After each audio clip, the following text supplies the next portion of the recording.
Living in a family affected by rare or chronic disease can be isolating, and sometimes the best medicine is simply connecting to the voices of other people who share your experience. This is why BloodStream Media produces podcasts, blogs, and other forms of content for patients, families, and caregivers affected by rare and chronic disease. Visit bloodstreammedia.com to learn more. This episode of Cheat Codes, a sickle cell podcast, is intended for informational and entertainment purposes only. This episode of Cheat Codes was supported by Global Blood Therapeutics.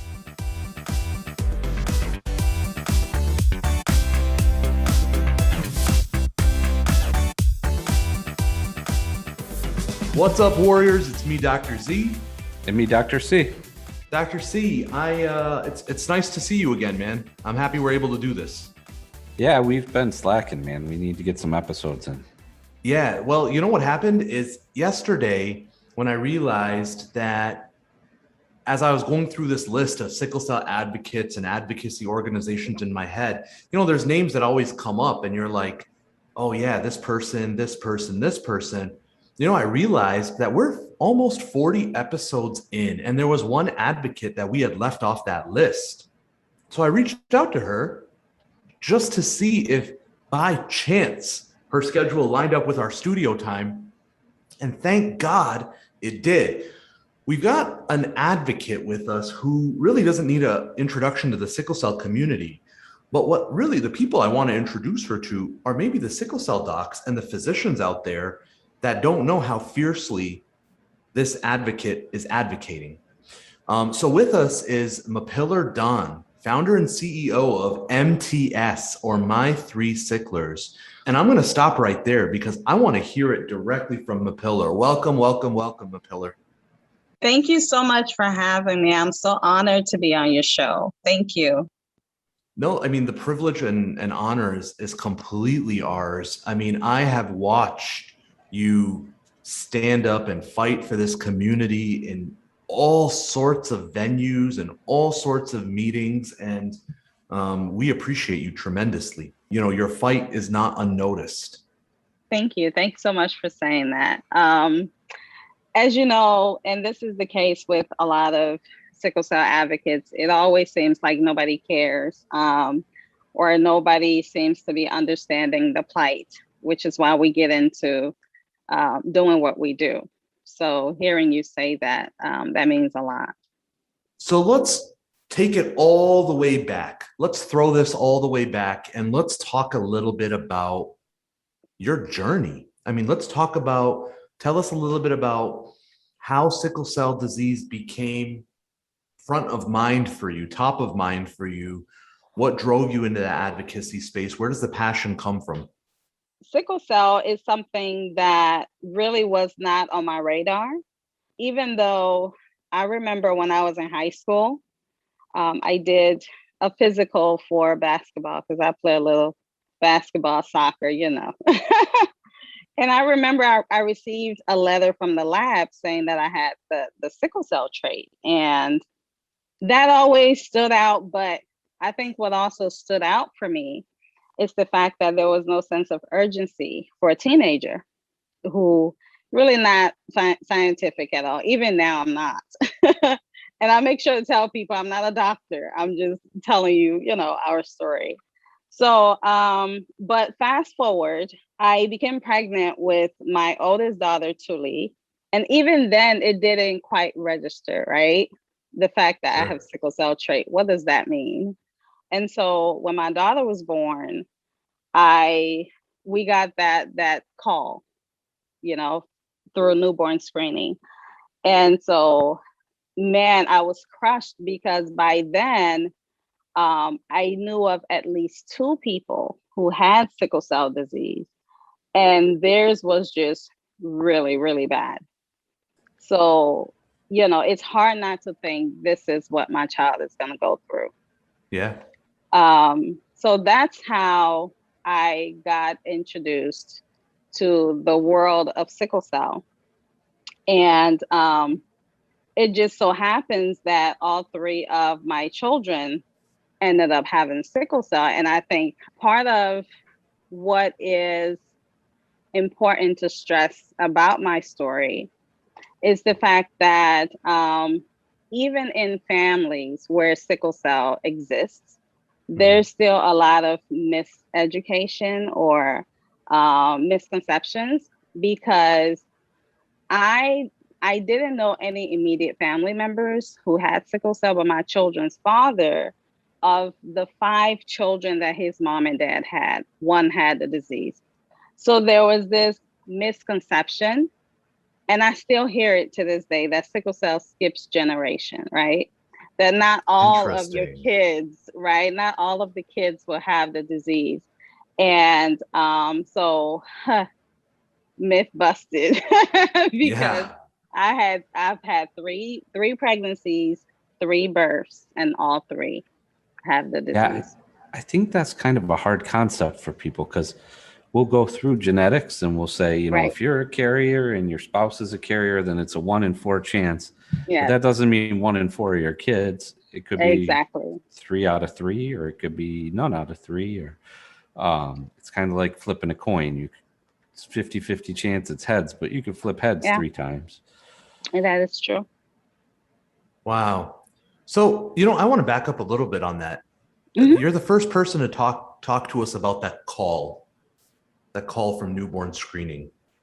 Walk me through that. I mean, what did they say to you? It's hard to even remember, other than getting your child has sickle cell. Yeah.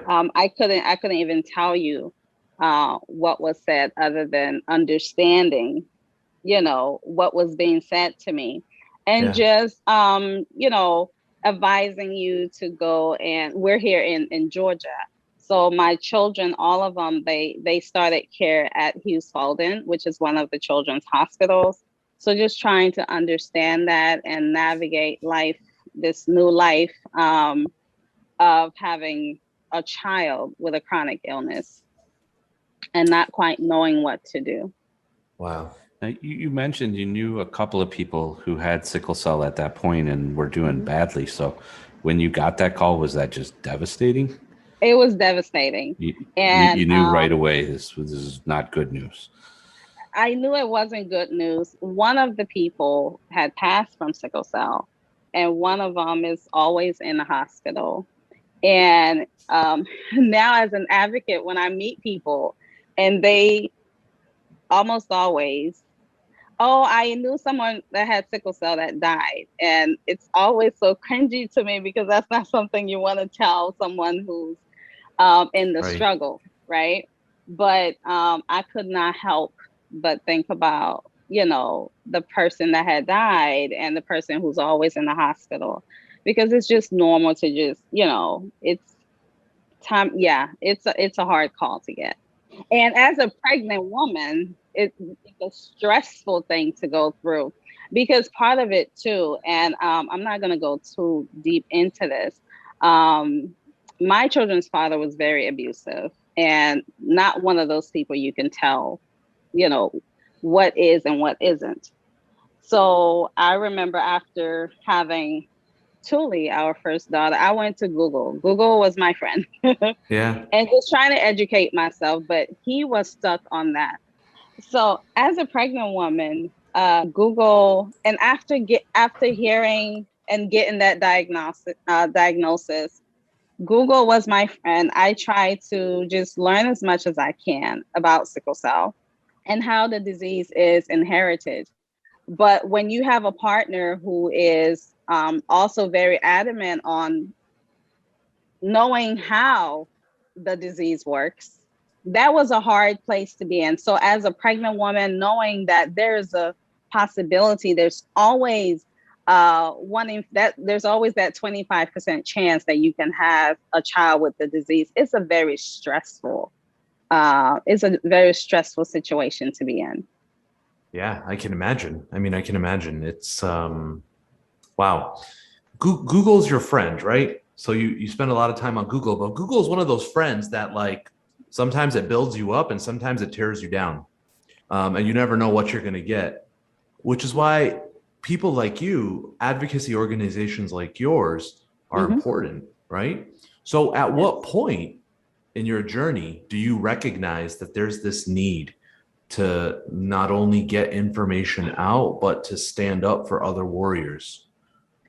Well, I always knew that because even before I started my organization, I'm originally from Liberia, that's West Africa. And it dawned on me that the worst thing you can do with sickle cell is not talk about it, is not educate the people, is not empower them with that education, not to, tell grown folks how to live their lives. Sure. But I feel like with education comes empowerment and families get to make informed decisions. And so even before I started the organization, I always used my platform to educate my friends and family. And I will use our lives to basically show people what sickle cell is. In terms of what drove me to start the organization, I think it was just seeing that there is such a need that exists for families. And I didn't see anyone having that conversation because, just being in the trenches as we are, I have been fired from jobs because, an employer was not sensitive to the fact that my kids are in the hospital and that's where I'm going to be. It's hard when you are the primary caregiver. I'm a single mother, you know. I've been a single mother since 2010, trying to navigate this life with my three kids who are at some points would be, I will have two kids in the hospital at one time. And just looking around for support that is sickle cell specific and not saying that. And just waiting for someone to do it. Because honestly, Dr. Z and Dr. C, I really should not be the one doing this. Yeah. My plate is full. Yeah. At any given time, I have kids in the hospital. My daughter, Deej, she had a stroke when she was 7. So she's had to have monthly blood transfusions. She's had about 10 surgeries just within the last 8 years. And, Wow. just trying to navigate life with 3 kids who the disease impacts completely different. But looking for support, not seeing the support, and just trying to position myself and my organization to be that place that families can come to when they need help with their rent, help with utilities, because these are very much symptoms of sickle cell disease. I love that. I love that. That's amazing. I don't know. I've never I don't heard know how you anybody do say it like I've never heard anybody say it like that. But you're 100% right. Those are symptoms of sickle cell disease that we don't talk about. Yeah, it's not pretty. You gave me goosebumps, literally. Look, I mean, not only is your plate full, you're literally taking things off of other people's plate and adding it to yours, right? There's few people like you, but we're thankful that there are people like you. How long has MTS been around? We are going on 6 years. We started in 2015, very much grassroots. And I tell people this, I would not wish my situation on anyone because it's tough. But at my very core is this sense of gratitude, because I was born in a country that the healthcare system is non-existent. Ebola just shone a really bright spotlight on how bad of a healthcare system Liberia has. And that's where I was born. So I am grateful that my kids have access to care.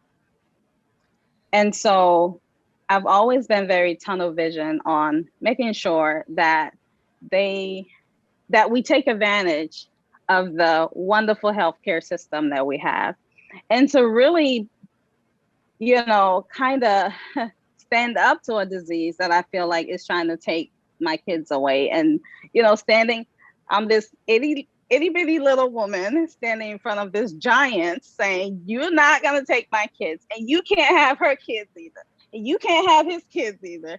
And just, I want my kids to live life in spite of sickle cell disease. And that is what I bring to my organization, because I want everyone who is impacted by MTS, even if it's internationally, because our reach is very much international.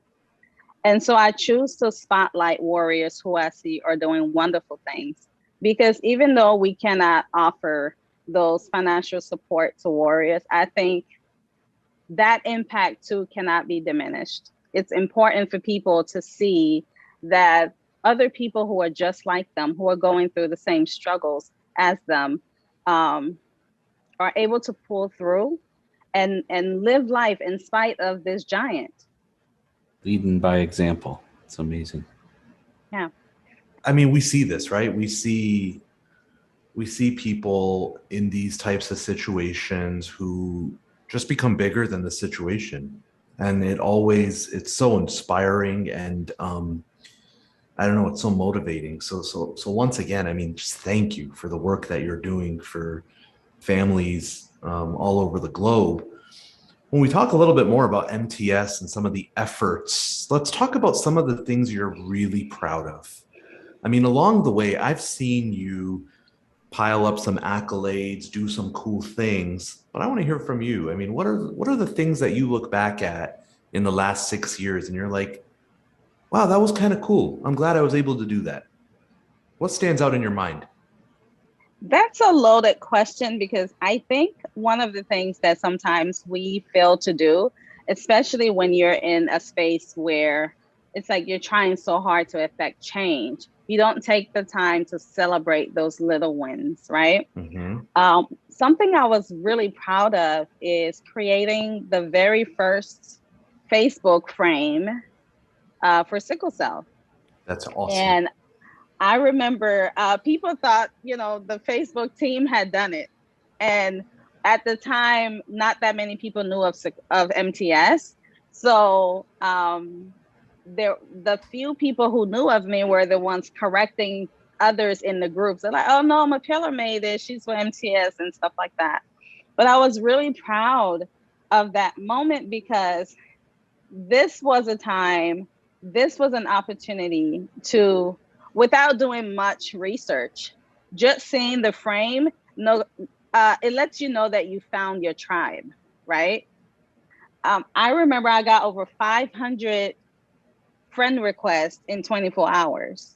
Whoa. And so many people were experiencing the same thing. And I was reading the comments, people feeling like, now I don't feel alone. I know that there are other people who have sickle cell disease, or I'm the only person in my family who has sickle cell disease, and now I have friends who have sickle cell disease or who are impacted by the disease. That was one of my proudest moments. But one other moment that has not happened, I am helping to make sure that newborn screening is a thing in Liberia. And I've always told people that, as you said, I've done a lot here for sickle cell awareness.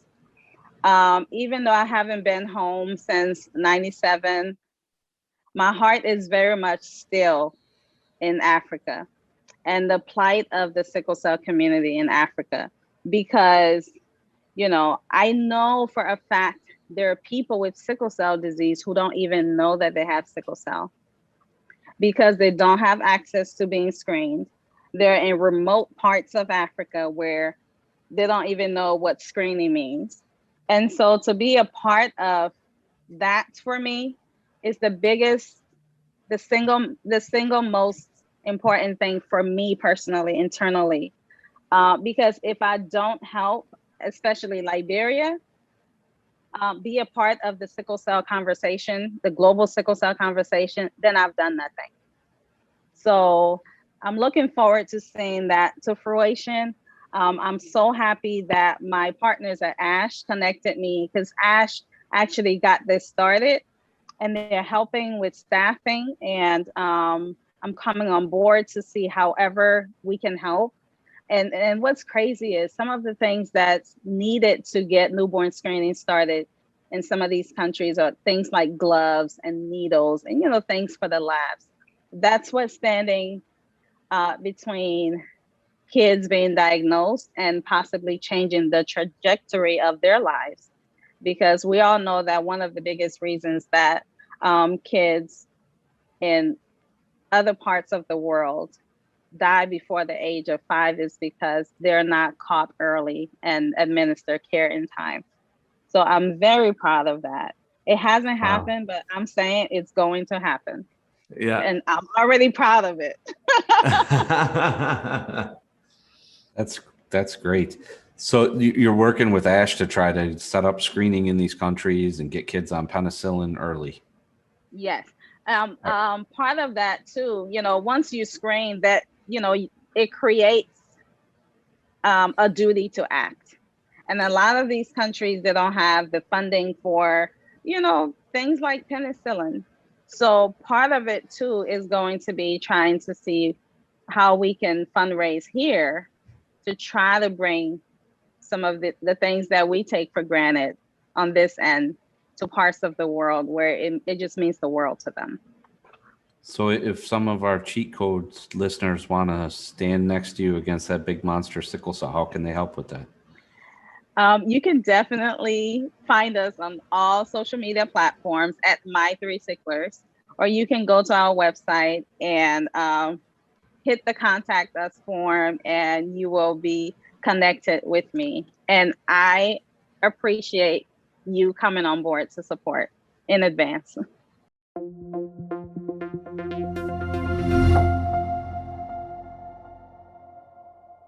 Cheat Codes is brought to you today by Global Blood Therapeutics. GBT is a biopharmaceutical company committed to discovering, developing, and delivering life-changing treatments that provide hope to underserved patient communities, including sickle cell disease. GBT is grounded by a mission-driven culture and built with a team of experienced and passionate people committed to making a difference in the communities it serves. Cheat Codes is grateful to GBT for supporting today's episode and for serving the sickle cell community.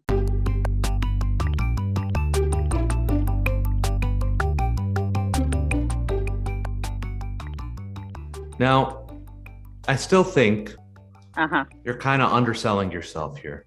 So, Dr. C, I just want to put people on notice so that they know who we're talking to. 2016 Woman of Influence Award, 2017 Game Changer Award, 2018 Humanitarian of the Year by the Liberian Entertainment Awards, 2018 Sickle Cell Advocate Award, 2019 Woman of Honor Award, 2019 Community Activist Award by the Liberian Girls Rock Foundation, 2019 Community Activist Award in Atlanta, 2020 District 3 Superwoman Award by Commissioner Felicia Franklin Warner. I mean, you're doing it. You're out there and you're doing it. And the fact that you're doing it despite this big monster standing in your way is amazing. Thank you. I think if anything, it motivates me.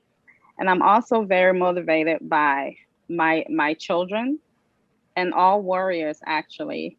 And I say this to my kids and people. I'm inspired by them. I was inspired by them to start. But even when my kids are cured, I would still be fighting for sickle cell. Because yeah, we don't have that many champions. We need as many people championing this cause, because I mean, it's time. It's past time, actually. So yeah. So MTS is doing a lot of things. So you're working on trying to get screening up, but you're sending kids to camp now. You're sending packages out to warriors. What all activities do you have going on? How's COVID changed that?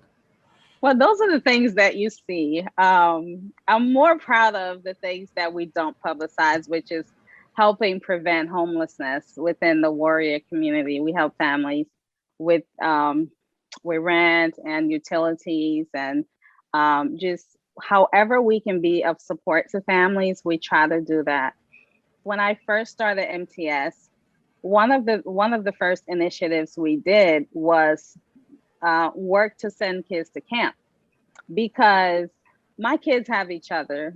They are so close, and it's because I feel like sometimes they understand what, even though the disease affects each of them differently, they understand what each other are going through.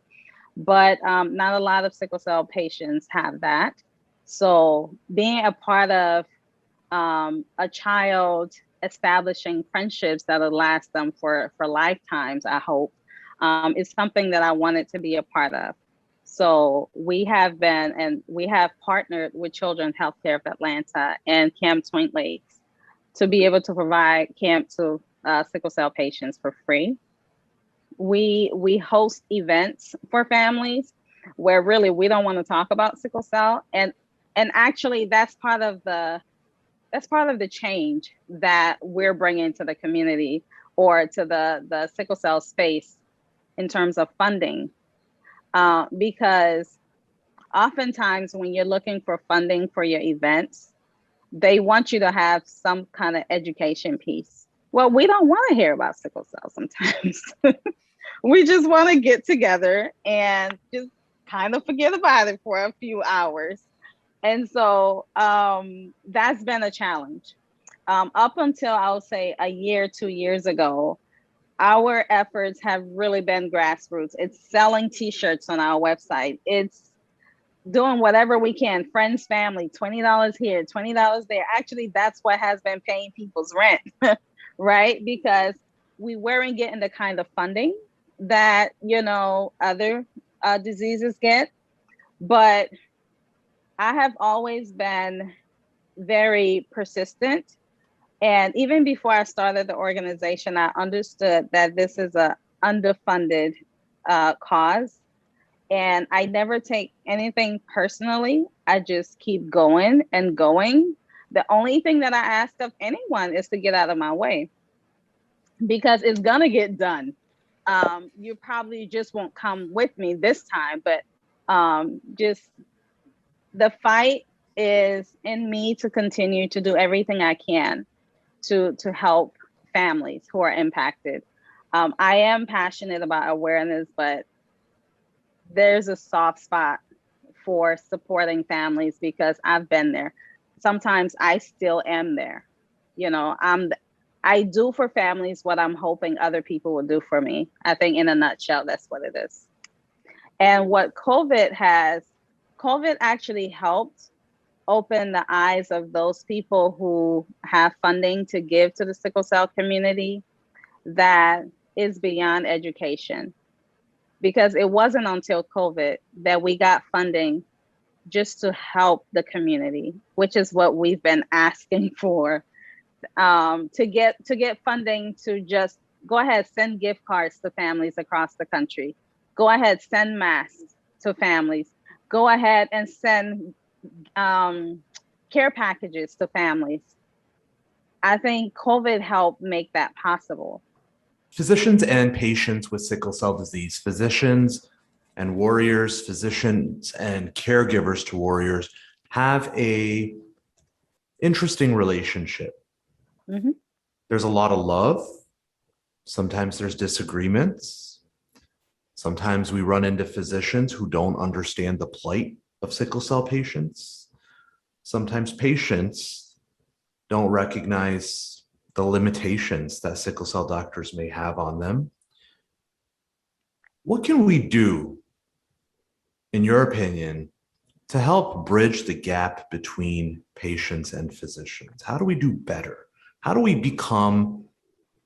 help fight that big monster in front of you together? I think it all starts with respect. Everyone understanding and respecting the other's expertise, because we're all experts in our own rights. And sometimes I feel like where the divide happens is when we don't respect each other's expertise. And I think it's most egregious when it happens between the doctor and the patient, because it can cause a life.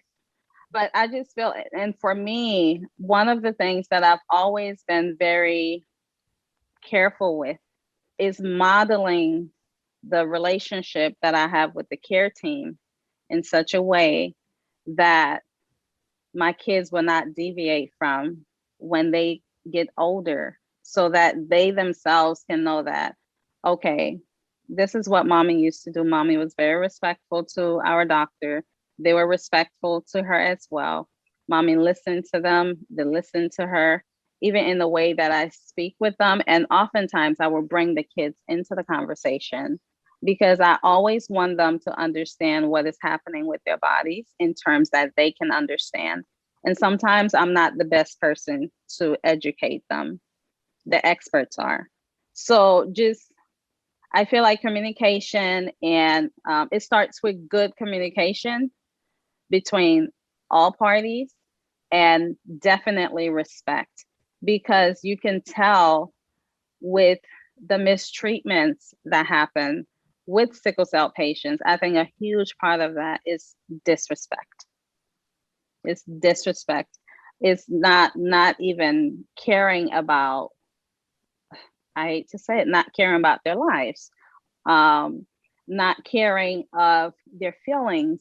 Sickle cell, I remember, one of the things I'm proud of is our billboards that's been all over Atlanta. That's And right. some of the things that we had on there, sickle cell deserves more compassion. Compassion is missing. You know what I mean? And it's so weird because you expect that from doctors. You expect that to be a part of their being, you know. It takes a certain kind of person to want to be a healer.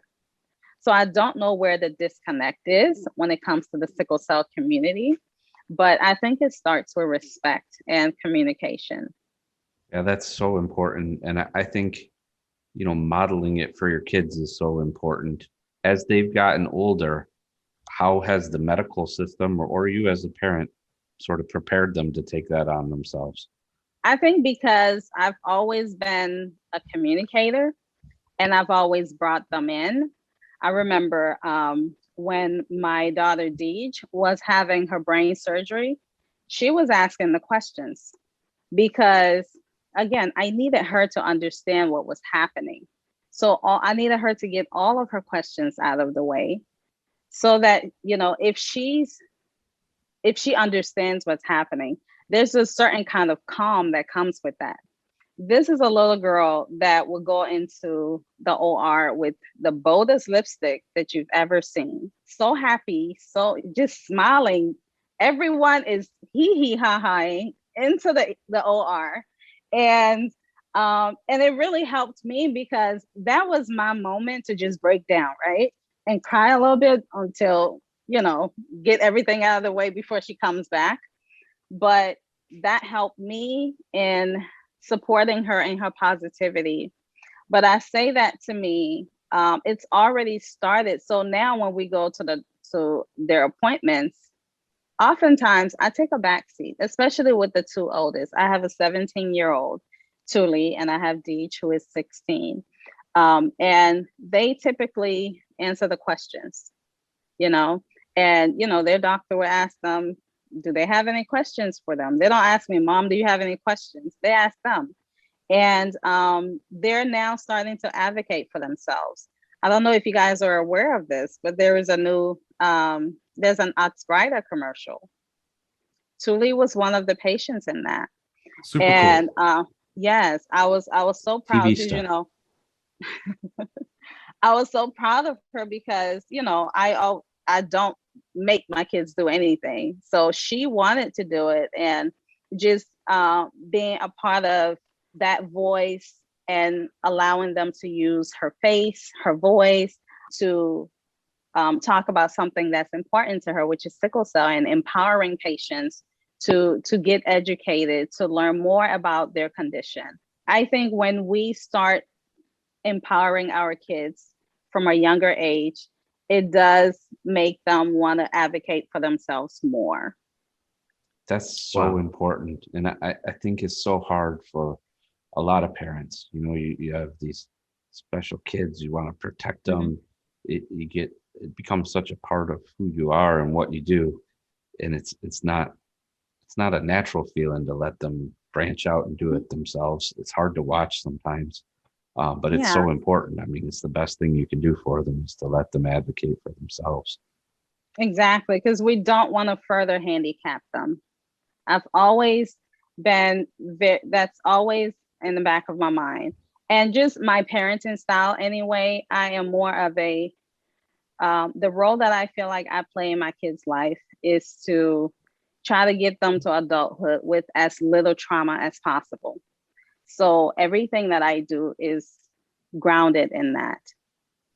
Is this going to cause trauma?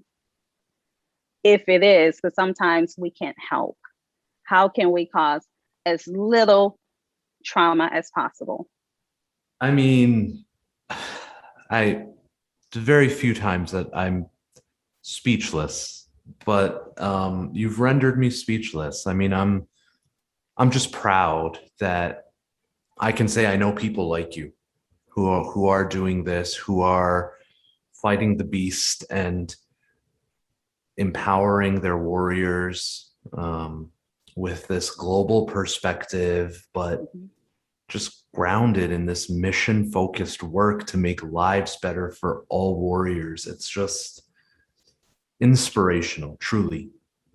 So I want to take some time once again to just thank you for all you do. Thank you for making time for us today in your busy schedule. We appreciate you tremendously. Anybody out there listening, go find Mapillar Dahn, go find My3Sicklers.org, MTS on all social media platforms. Support her daughters, and her mission. Mapillar, any last words for us on cheat codes? You guys continue to be the amazing rock stars that you are. I do watch. I know that was a question that you asked at the beginning. I love the episode with Ashley. Ashley is such a great advocate. I am inspired by her and Marcus and everything that they've done through Sickle. I just want to encourage warriors and caregivers who are listening to continue to share your stories and just advocate for the change that you want to see. Because unfortunately, change may have to start with us. I know we got a lot going on. For patients, you have your condition that you're dealing with, but sometimes that change starts with us. And even when we think that people don't care, what I have come to find out is that people just don't know. Because for so long, we have suffered in silence. And that's understandable. We feel like nobody cares. But we have to start to change that. And it starts with us, each of us engaging our local communities, sharing our stories. If you're impacted by the need for more diverse blood donors, then you have to go into your places of worship, go into your schools, and share your story. Because I promise you, if your friends and family know that you need blood to lead as normal a life as possible, they will come out for you. You just have to give them the opportunity. You have to share your stories. So yeah, that's what I want to say, because nobody can tell your story better than you can. Amazing warriors. There you have it. Mapillar, thank you for your time today. Warriors, keep doing your thing. Keep living well with sickle cell. We'll catch you in the next episode. Peace.